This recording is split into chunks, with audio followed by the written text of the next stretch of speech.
Saludos a todos. Estamos aquí una vez más reunidos para estudiar juntos la palabra de Dios y vamos a hacerlo en esta oportunidad. Estudiando la serie que estamos en medio de estudiar, la voluntad de Dios para su iglesia. ¿Qué es su iglesia? Son ustedes, hermanos míos, los que han puesto su fe en Cristo Jesús como su Salvador único y personal. Forman parte de la iglesia. Y estamos estudiando qué es la voluntad de Dios para nosotros, para su iglesia. Vamos a orar para empezar la clase de hoy. Dios, gracias te damos por este tiempo que has dado a nosotros para poder estudiar juntos, aún separados físicamente, pero juntos en estudiar tu palabra. Pedimos que tú dirijas nuestros pensamientos y que esta clase sea de beneficio para nuestras vidas espirituales, nuestro andar con tu palabra y con tu persona. Ayúdanos, Señor, a meditar bien en lo que estamos estudiando en cuanto a tu palabra. Gracias por acompañarnos durante esta hora. En nombre de Cristo Jesús. Amén. Muy bien, la voluntad de Dios para su iglesia. Y estamos viendo también creciendo en santidad, crecimiento en santidad. Es la voluntad de Dios para su iglesia.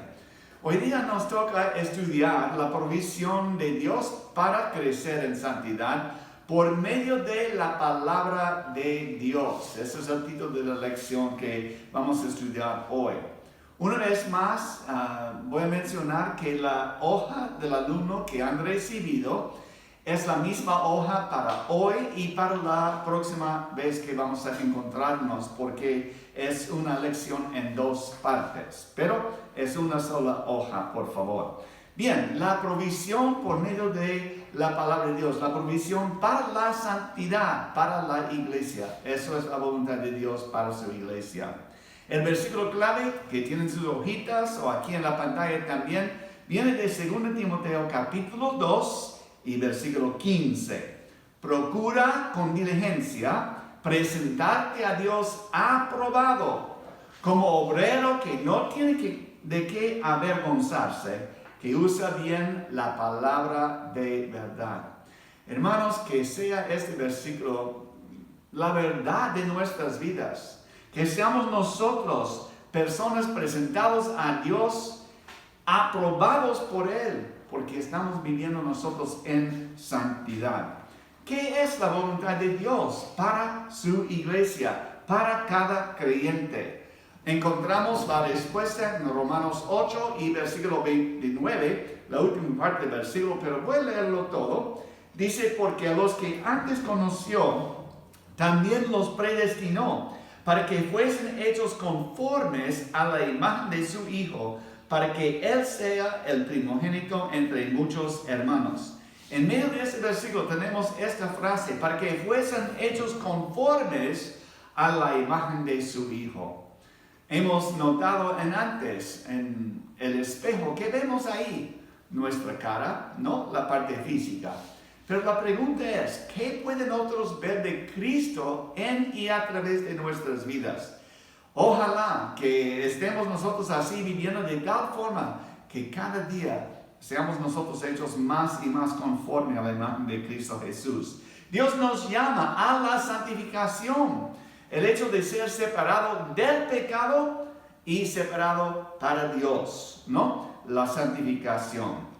Cuando uno recibe a Cristo Jesús como su Salvador, el poder de Dios para vencer los hábitos pecaminosos, el pecar, está puesto a nuestro alcance.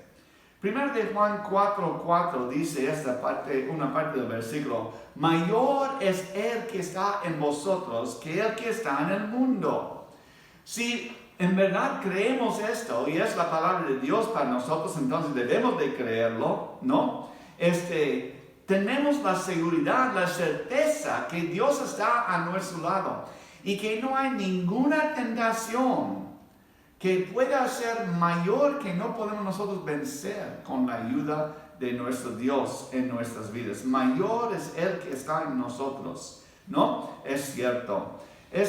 Pero sin embargo, para vencer los hábitos pecaminosos, para crecer en justicia, para obtener la dirección de Dios, tenemos que hacer por fe lo que su palabra dice a nosotros. Cuando Dios exige algo a sus hijos, siempre provee la instrucción que necesitan y el poder también para cumplirlo con lo que Él desea para sus vidas. La obediencia requiere atención, mucha atención a su palabra, a su santa palabra.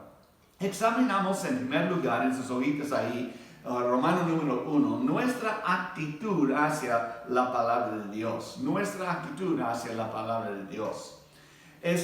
Para el pueblo de Israel, cuando ellos tenían los rollos del Pentateuco, los primeros 5 libros de la Biblia, escritos por Moisés, y ellos guardaban esos rollos de la palabra de Dios cuidadosamente. Era muy importante para ellos, y tenían escribas que copiaron esos rollos, esas escrituras, para preservar la palabra de Dios para ellos. Tenían mucha reverencia para su palabra. ¿Qué de nosotros, no? Letra A, nuestra actitud debe ser una de reverencia hacia la palabra de Dios. Y vamos a 2 Timoteo, por favor, en nuestras Biblias. Una vez más, si salto demasiado rápido por algunos puntitos, la mayoría de las respuestas se encuentran directamente de la palabra de Dios. Entonces pueden buscar en sus Biblias las respuestas muchas de las respuestas que faltan en nuestro hablar juntos, ¿no? En 1 Timoteo capítulo 3, el apóstol Pablo nos advierte de algunas condiciones peligrosas que sucederán en los últimos días. Y yo creo, según todos los señales de la palabra de Dios, que estamos viviendo en los últimos días. No sabemos cuándo el Señor regresará para su iglesia. Confiamos en su palabra que será en el momento oportuno, planeado solo por Dios el Padre, ¿no es cierto? Pero 2 Timoteo, capítulo 3, habla de algunas cosas que van a suceder en los últimos días. Primeramente vemos vamos a empezar con versículo 1, aunque no está escrito de repente en su hojita. También debes saber esto, que en los postreros días vendrán tiempos peligrosos, ¿no? Hay cosas que van a suceder peligrosos, porque habrá hombres amadores de sí mismos, ávaros, vanagloriosos, soberbios, blasfemos, desobedientes a sus padres, ingratos e impíos. Y ahí tiene toda una descripción de versículos 2 a 4 de la iniquidad, que habrá mucho de esto en los últimos días. Vemos esto mucho en nuestro alrededor. Saltando al versículo 5, la hipocresía. Dice, personas que tendrán apariencia de piedad, pero negarán la eficacia de ella. A estos evita, porque de esos son los que se meten en casas y llevan cautivas mujercillas cargadas de pecados, arrastradas por diversas concupiscencias. Esos siempre están aprendiendo y nunca pueden llegar al conocimiento de la verdad. La hipocresía, los que por su exterior se nota o se parece que son piadosos, pero adentro, como Cristo describió a los fariseos, ¿no? Sepulcros emblanquecidos, bonito por afuera, pero adentro corrupto y corrupción ahí nomás. Hipocresía, cuidado de esto. Versículo 8, también apostasía. Y de la manera que Janes y Jambres resistieron a Moisés, así también estos resisten la verdad. Hombres corruptos de entendimiento, réprobos en cuanto a la fe, no irán más adelante, porque su insensatez será manifiesta a todos, como también lo fue la de aquellos. Pero tú has seguido mi doctrina, conducta, propósito, fe, longanimidad, amor y paciencia. Tenemos una diferencia que vemos aquí, ¿no? Empezando con versículo 11, en un ratito vamos a estar ahí. Pero la apostasía, conociendo la verdad, hay muchos que van a desviar de la verdad, ¿no? Y seguir sus propios entendimientos, sus propios conocimientos, sus propias maneras de pensar y no pensar en la verdad. Pero empezando con versículo 11, también habla en los últimos tiempos que habrá persecuciones, padecimientos, ¿no? Y habla de persecuciones que he sufrido, como Pablo sufrió muchos persecuciones también. Y miren lo que dice el versículo 12. Y también todos los que quieren vivir piadosamente en Cristo Jesús padecerán persecución. Entonces, en los últimos tiempos, esas son algunas de las condiciones peligrosas que van a suceder en los últimos días. ¿Cuál es la clave entonces para persistir o para obtener victoria en estas situaciones difíciles?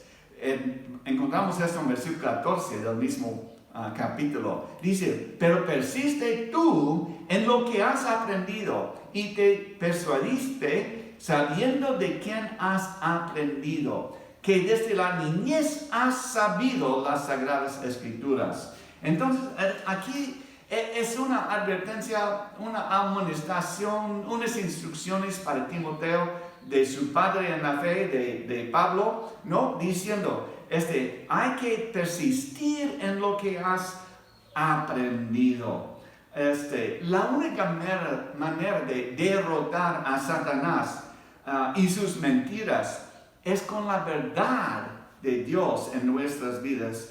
Y para Timoteo, desde un niño aprendió cosas de Dios, las cosas que llevaron a él para ser salvo, aún con un padre gentil, su mamá judía, pero creyente también, y su abuela creyente. Ellos instruyeron a él en la verdad de Dios, y él aprendió esto y creció en esta verdad. Ahora, versículo 15, continuando ahí, ¿cuál cosa importante hace conocimiento de la Escritura? Versículo 15, por favor. Desde la niñez has sabido las Sagradas Escrituras. Aquí es la clave. Las cuales te pueden hacer sabio para la salvación por la fe que es en Cristo Jesús. La palabra de Dios puede hacerte sabio para la salvación. ¿Cómo es que hemos nosotros llegado a conocer a Cristo como nuestro Salvador personal? Sino por la palabra de Dios. Recuerdo, Juan escribió, esas cosas se han escrito para que crean en el Hijo de Dios y creyendo tengáis vida en su nombre. La palabra de Dios puede hacer la persona sabio para la salvación por fe en Cristo Jesús. Ahora, versículo 16. Vemos aquí 4 propósitos de la palabra de Dios, pero empieza con esto. Toda la Escritura es inspirada por Dios. Es inspirada por Dios. La idea de inspirada, y ahí la palabra toda, la Escritura, la palabra toda es lo que va a poner en su blanco, en sus hojitas ahí. Inspirada. Dios dio las palabras para escribir podemos decir autores, pero Dios es el autor de la palabra, ¿no?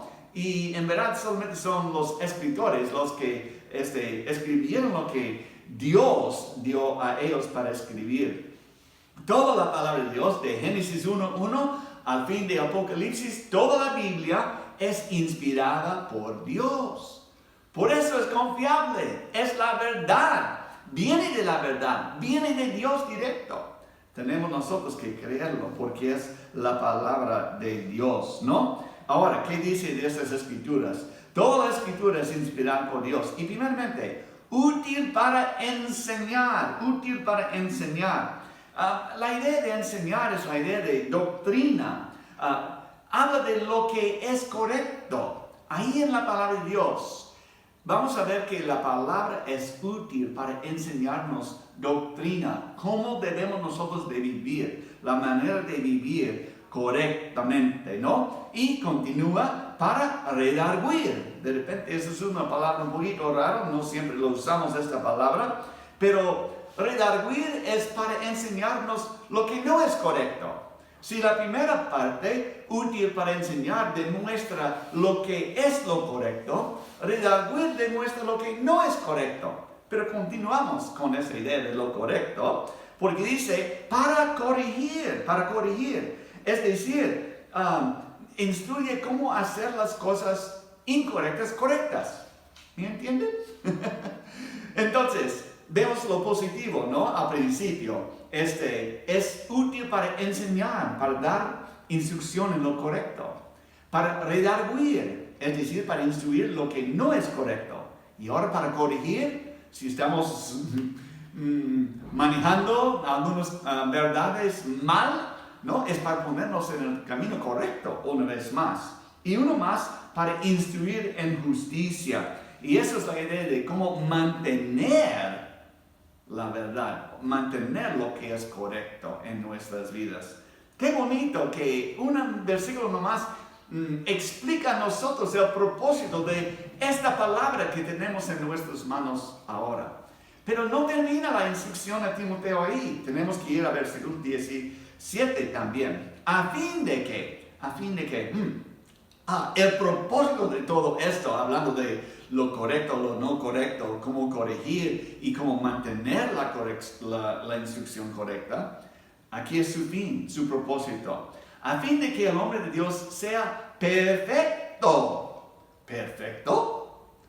A ver, levante su mano. Yo no puedo ver su mano, pero si pudiera levantar su mano, ¿quién es perfecto entre nosotros? Yo no puedo levantar mi mano por nada, ¿no? No somos perfectos. La idea de perfecto aquí es completo o maduro. Dejando esta palabra, la palabra de Dios, obrar en nuestras vidas, nos lleva a la madurez espiritual. Tenemos que dejar esta palabra hacer su obra en nuestras vidas. Dice, a fin de que el hombre de Dios sea perfecto, enteramente preparado para toda buena obra. Esos son dos versículos claves de su propósito de la palabra de Dios para nosotros, los hijos de Dios, los creyentes, que seamos perfectos. Ahora, continuando un poquito más aquí, vamos a 2 de Pedro, por favor. 2 de Pedro y capítulo 1. 2 de Pedro, capítulo 1. Y vamos a versículo 16. Dice, porque no hemos dado a conocer el poder y la venida de nuestro Señor Jesucristo siguiendo fábulas artificiosas, sino como habiendo visto con nuestros propios ojos su majestad. Pues cuando Él recibió de Dios Padre honra y gloria, le fue enviada desde la magnífica gloria una voz que decía, este es mi Hijo amado, en el cual tengo complacencia. Y nosotros oímos esta voz enviada del cielo, cuando estábamos con Él en el Monte Santo. Tenemos también la palabra profética más segura, la cual hacéis bien al estar atentos como a una antorcha que alumbra en lugar oscuro, hasta el día que esclarezca y el lucero de la mañana salga en vuestros corazones.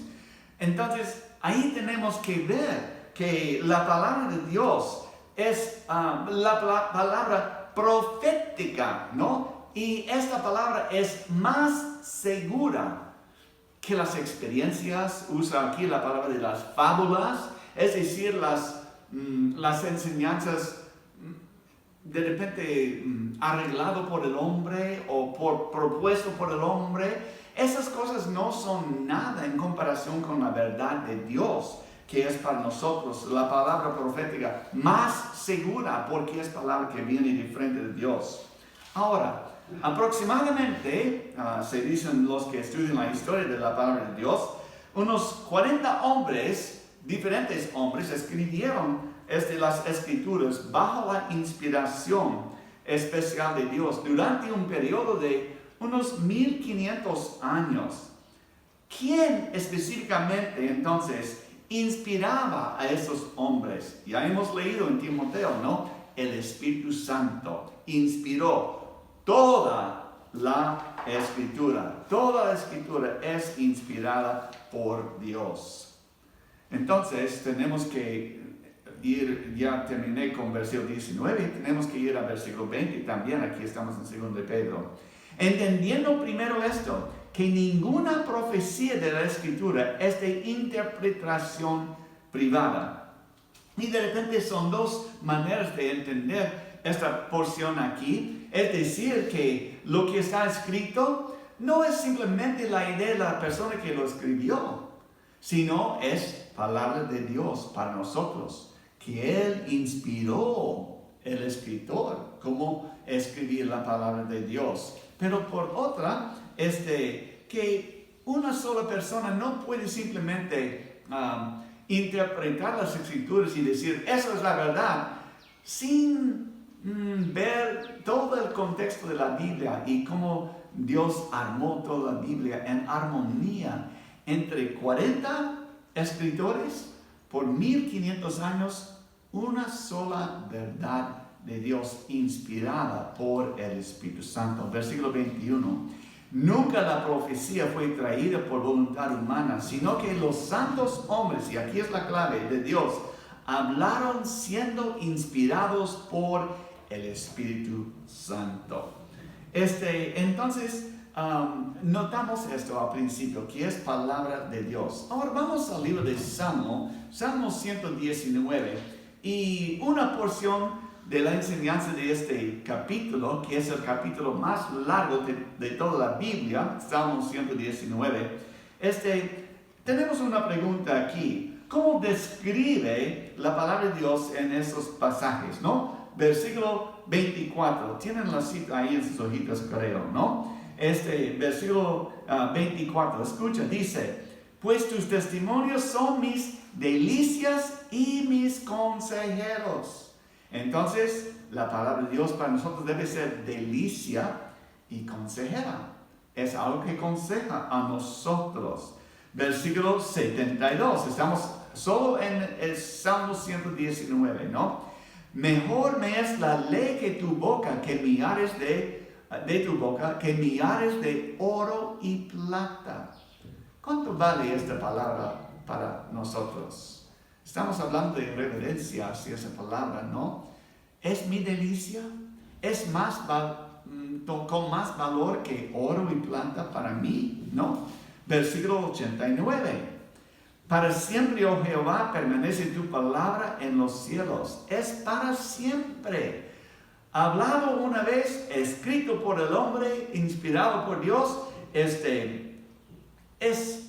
vigente para siempre, ¿no? Permanece su palabra para siempre. Versículo 138.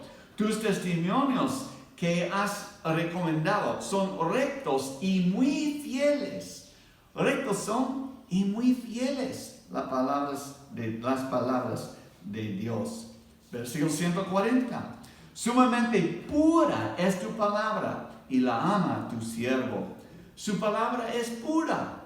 No hay maldad, no hay falsedad, nada en su palabra de Dios. Y versículo 160. La suma de tu palabra es verdad, ¿no? Y eterno es todo juicio de tu justicia. Es verdad y es eterno. Ahora, hay que dejar un dedito aquí en el Salmo 119, porque ahorita vamos a regresar ahí. Pero quisiera mencionar un versículo de Hebreos capítulo 4 que habla también de la palabra de Dios y como obra en nosotros. Según este versículo, estamos en Hebreos 4:12. ¿Qué cosa hace la palabra de Dios? Escucha el versículo. Porque la palabra de Dios es viva y eficaz y más cortante que toda espada de dos filos. Y penetra hasta partir el alma y el espíritu, y las coyunturas y los tuétanos, y discierne los pensamientos y las intenciones del corazón. Y ahí pueden poner nomás la palabra corazón. Penetra, discierne los pensamientos, las intenciones del corazón. La palabra de Dios hace una obra adentro del hombre, adentro de nosotros, para cambiarnos al propósito de Dios para nuestras vidas, para que seamos hechos conformes más y más a la imagen de Cristo Jesús. Volvemos a Salmo 119 una vez más. Y estas citas no están en sus hojitas, pero si quiere ponerlos al borde al lado de sus notitas está bien. Pero habla de algunas actitudes que debemos tener, debemos mostrar hacia la palabra de Dios. Y todo viene de Salmo 119 también. Mira el versículo 35, que es una actitud que vemos ahí. Dice, guíame por la senda de tus mandamientos, porque en ella tengo mi voluntad. La idea aquí es sumisión a su voluntad. En esta palabra encontramos la voluntad de Dios y esta voluntad debe guiar nuestras vidas. Sumisión a la voluntad de Dios. Versículo 42. Versículo 42. Y daré por respuesta a mi avergonzador que en tu palabra he confiado. Confianza debe también ser una actitud nuestra hacia la palabra de Dios. Versículo 62. A medianoche me levanto para alabarte por tus justos juicios. Es fuente de alabanza. Al leer la palabra de Dios y entender sus promesas para conmigo, su palabra que anima a mi vida, debo de alabarle, ¿no? Es fuente de alabanza. Aún dice, a medianoche, no sé si su esposa, sus hijos les gustarán que en la medianoche están ya cantando fuerte en la casa, de repente van a tirar su amada a ti, pero de todos modos, ¿no? La idea es, en cualquier momento, elevo mi voz a Dios en alabanza por su palabra y lo que hace su palabra en mi vida. Versículo 117 también, 117. Sosténme y seré salvo, me regocijaré siempre en tus estatutos. Es fuente de regocijo. ¿Es la palabra de Dios fuente de gozo para su vida? ¿O es, tengo que leer la palabra de Dios otra vez? No, debe ser, como hemos hablado ya, delicia también, una fuente de regocijo en nuestras vidas. 167 dice ahí, mi alma ha guardado tus testimonios y los he amado en gran manera. ¿Amas a esta palabra? ¿Amas la palabra de Dios? ¿Amas su verdad?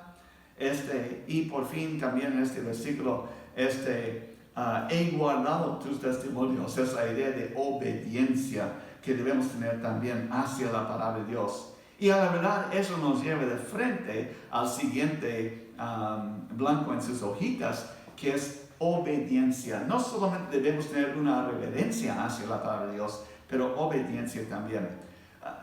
Antes de salir mucho de reverencia, quisiera hablar un poquito de esta Biblia. ¿Sabe? Este libro no es un libro cualquiera. Y yo he visto a veces que personas tienen varios libros y ahí está metido su Biblia. En verdad, la Biblia debe tener primer lugar, ¿no? Y no debe estar ahí puesto nomás en su estante durante la semana y ya es domingo, vamos a la iglesia. No, hay que sacudir la Biblia para quitar el polvo ahí para poder llevarlo a la iglesia. No.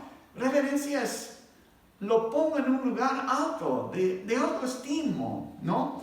No es donde pongo mi taza de café encima nomás para descansar cosas, no. Aún este libro debemos tener reverencia o respeto para este libro porque es la palabra de Dios. No es algo que debemos manejar ligeramente, ¿no? Debemos con seriedad acercarnos a la palabra de Dios y usar la palabra de Dios también. Ahora, vamos al libro de Juan en el Nuevo Testamento, Juan capítulo 14, el Evangelio de Juan, y capítulo 14. ¿Qué acción da prueba de nuestro amor a Dios? Juan escribió algunas cosas interesantes. Voy a llegar ahí un ratito, pero mira lo que dice Juan, capítulo 14 y versículo 15, ¿no? Si me amáis, guardad mis mandamientos. ¿Qué acción entonces comprueba que somos nosotros, que amamos a Cristo, que amamos a Dios? Es por guardar sus mandamientos. Versículo 21. El que tiene mis mandamientos y los guarda, ese es el que me ama. Y el que me ama será amado por mi Padre. Y yo le amaré y me manifestaré a él. Entonces, nuestro amor para Dios se puede notar en nuestra obediencia a la palabra de Dios. Usa 2 veces ahí la palabra guardar sus mandamientos. Y versículo 23, respondió Jesús y le dijo, el que me ama, mi palabra guardará. Entonces parece muy importante obediencia hacia la palabra de Dios. Y ahora Santiago, capítulo 1 y versículo 22. Me gusta este versículo, bueno, me gustan todos los versículos de la Biblia, pero eso es uno interesante, ¿no? Dice ahí, sed hacedores de la palabra y no tan solamente oidores. Cuando el papá o la mamá da una instrucción a su hijo, espera que su hijo obedezca, ¿no? Responde en una manera correcta, en obediencia.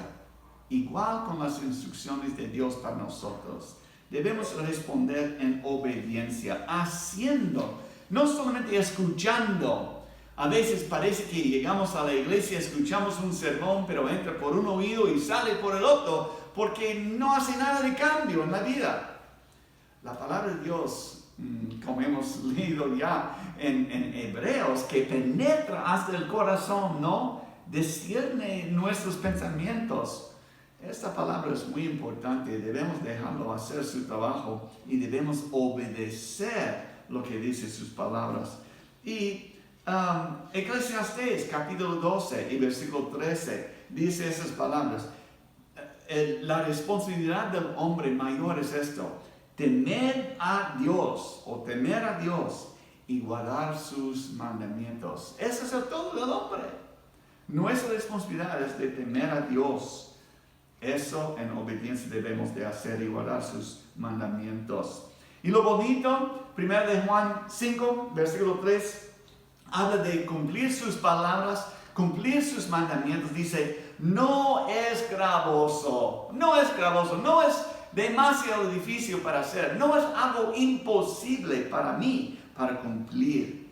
Y cuando pensamos en esto también, tenemos que entender que su palabra de Dios es muy potente en nuestras vidas. Y entonces, al obedecer la palabra, esta palabra va a continuar haciendo su obra en nosotros. 1 Corintios 10, versículo 13, habla de las tentaciones, que no ha venido sobre nosotros ninguna tentación, pero fiel es Dios a obedecer su palabra. No nos dejará ser tentados más que podemos nosotros resistir. ¿Por qué es posible obedecer sus palabras? Bueno, dice en Filipenses 2, versículos 12 y 13, porque Dios es el que en vosotros produce así el querer como el hacer por su buena voluntad. Cuando mostramos un deseo para obedecer, Dios nos da el poder para hacerlo, para hacer su obra. Si pueden, estamos ahí de repente cerca, pero vamos al libro de Lucas capítulo 17. Lucas capítulo 17, y para leer 3 versículos nomás, 17 y versículo 12 al 14, dice, y al entrar en una aldea les salieron al encuentro 10 hombres leprosos, los cuales se pararon de lejos, y alzaron la voz diciendo, Jesús, Maestro, ten misericordia de nosotros. Cuando él los vio, les dijo, id, mostraos a los sacerdotes. Y aconteció que mientras iban, fueron limpiados. Una pregunta: si no obedecieron la palabra de Dios, si no escucharon, id al sacerdote para mostrar su cuerpo ahí, y yendo, fueron sanados, si no hubieron obedecido. iban a recibir la sanidad, iban a ser sanados de su lepra. No, tenían que obedecer, no solamente escuchar, pero obedecer la palabra. Interesante de este mismo historia, continuando, que solamente uno de los 10 regresó para dar gracias a Dios, ¿no? Glorificando a Dios en gran voz por ser sanado. Pero, hermanos, la palabra de Dios es para obedecer. Y obedeciendo recibimos nosotros la bendición de Dios en nuestras vidas. Entonces, reverencia debemos tener hacia la palabra de Dios. También obediencia. Y en tercer lugar, dependencia. ¿Cuánto podemos nosotros depender de la palabra de Dios? Bueno, Lucas 21 y versículo 33 dice de su palabra, Cristo mismo hablando de su palabra, dice: mis palabras no pasarán. El cielo y la tierra pasarán, lo que conocemos ahora, pero mis palabras no pasarán. Entonces podemos nosotros depender de ella, ¿no? Depender de la palabra de Dios. Mateo 4:4, siendo tentado por Satanás, Cristo respondió: escrito está, no solo de pan vivirá el hombre, sino de toda palabra que sale de la boca de Dios. 1 de Pedro 1:23, y ustedes pueden buscar las citas después, nomás voy a leer los versículos. Dice: siendo renacidos, no de simiente corruptible, sino incorruptible, por la palabra de Dios que vive y permanece para siempre. Debemos y podemos depender en esta palabra para cualquier necesidad de nuestras vidas. Y quisiera llevarles también ahora a Efesios capítulo 6. Efesios capítulo 6. Pablo está escribiendo a esta iglesia de Éfeso y da a ellos algunas instrucciones en cómo enfrentar la tentación y la maldad en el mundo en su alrededor. Y empezando con versículo 12, habla de una lucha contra la maldad.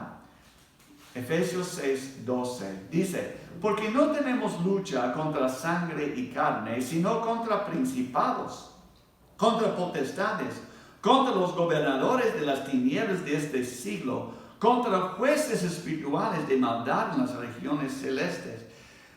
Parece que el enemigo es bien fuerte, ¿no es cierto? Pero por tanto, porque hay tanta oposición, tomad la armadura de Dios para que podáis resistir en el día malo. Y habiendo acabado todo, estad firmes. Estad pues firmes, ceñidos vuestros lomos con la verdad, vestidos con la coraza de justicia, calzados los pies con el apresto del evangelio de la paz. Y sobre todo, mira el versículo 16, tomad el escudo de la fe, con que podáis apacar todos los dardos del maligno. ¿Qué es el escudo de la fe, no? Es defensa contra los dardos del enemigo, ¿no? Y ahora versículo 17, tomar el yelmo de la salvación y la espada del Espíritu, que es la palabra de Dios, orando en todo tiempo con toda oración y súplica en el Espíritu, y viendo en ello con toda perseverancia y súplica por todos los santos. Hermanos, la palabra de Dios, la espada del Espíritu, es la palabra de Dios. Y con esto, la protección de la armadura, del casco hasta toda la armadura, pero algo para usar en la ofensiva es la palabra de Dios, ¿no? Y con esta palabra paramos firmes en esta palabra. Ahora, para terminar hoy, vamos al libro de Salmo, y una vez más, este mismo capítulo, Salmo 119, y vamos a ver versículo 105 esta vez, 119 y versículo 105. Dice estas palabras: lámpara es a mis pies tu palabra y lumbrera a mi camino. Hermanos, cuando uno está yendo en la oscuridad, en el bosque o en el campamento y todo es oscuro, ¿qué necesita? Una linterna para demostrar dónde va el camino. Si no, vas a perder, vas a caer, vas a hacer daño, no a su cuerpo por no tener una luz para guiar. En el mar hay los faros, ¿no? En la orilla del mar. ¿Por qué? Tienen una luz que brilla hacia ahí, al fondo del mar, para indicar a los barcos dónde deben de ellos de pasar, de navegar sus barcos en el camino correcto. Miren, la palabra de Dios, dice el salmista, es lámpara a nuestros pies. Demuestra a nosotros dónde debemos vivir y cómo debemos vivir para andar en una senda que agrada a Dios. Si el propósito de mi Dios es que sea yo hecho conforme a la imagen de Cristo Jesús, ¿dónde puedo ver esta imagen? Sino en la palabra de Dios. Demuestra a Cristo, demuestra sus características, su vida, y debo andar en sus pasos. Con este alumbramiento de su palabra puedo yo cumplir con mi deber de seguir a Él, de vivir a su imagen. Entonces la pregunta viene para nosotros en esta oportunidad. ¿Qué harás tú? Siempre hemos dado esta pregunta. ¿Qué harás tú con Cristo? Pero vamos a añadir y su palabra, ¿no? Porque esta palabra debemos tener mucha reverencia. Debemos obedecer, tener obediencia, pero también debemos de depender de esta palabra cada día de nuestras vidas. Que en esta semana seas tú una persona de la palabra, obedeciendo y poniendo en práctica lo que dice su palabra para su vida. Vamos a orar. Dios, gracias te damos por tu palabra. Gracias por inspirar a los hombres para escribir esas palabras para nosotros y preservar también la palabra para nosotros en castellano, en inglés, lo que sea el idioma que estamos estudiando. No son los idiomas originales, pero son las palabras que tú deseas para nosotros. Has preservado tu verdad para nosotros. Esta verdad ha mostrado a la mayoría de nosotros el camino de la salvación por fe en Cristo Jesús. Pero para los que todavía no le conocen a Él, ayúdales a entender que esta palabra y creyendo en lo que dice esta palabra, van a poder encontrar a Cristo, y creyendo en Él tendrán la salvación. Gracias por esas verdades. Pedimos tu ayuda para entender más de tu palabra en nombre de Cristo Jesús. Amén. Entonces, la próxima vez vamos a continuar este estudio en cuanto a la palabra de Dios y su importancia en nuestras vidas para ayudarnos a crecer más y más conforme a la imagen de Cristo Jesús. La santificación es la voluntad de Dios para su iglesia. Bendiciones.